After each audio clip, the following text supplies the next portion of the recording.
Centrist candidate Emmanuel Macron has won the French presidential election. Results show he easily beat far-right candidate Marine Le Pen. Macron opens a new chapter in France's political history as he's an outsider from neither of the nation's two traditional main parties. With more on this and other news around the world, we turn to our Ro Aram. Aram, the results show a decisive victory for Macron. What do the exact figures look like? Well, Jihye, the results were in quite quickly, with 5 projections being issued within minutes of polling stations closing at 8 p.m. local time. They showed Macron beating Le Pen by around 65% to 35%. Macron was widely expected to win, but the gap is wider than the 20 or so percentage points that pre-election surveys had pointed to. He will become the country's youngest leader after Napoleon and the first elected president outside of France's two main political parties. Here's what some Parisians had to say about the victory.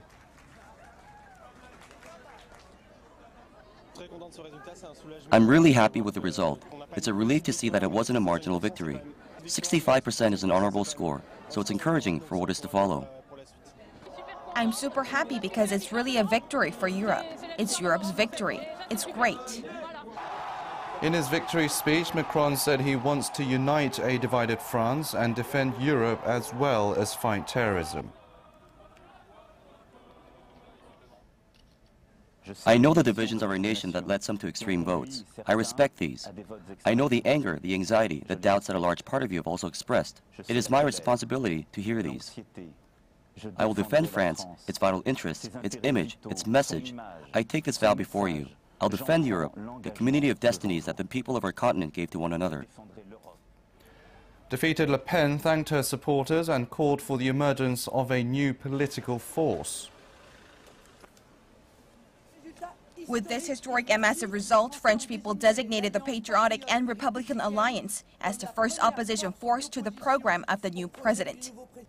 I call on all patriots to join us to take part in the decisive political fight that is starting tonight.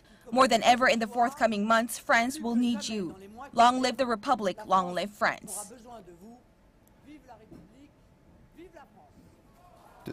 Despite his victory, there is one thorn in Macron's side, and that is his En Marche grouping, which has no seats in Parliament, and Macron himself has never held an elected office.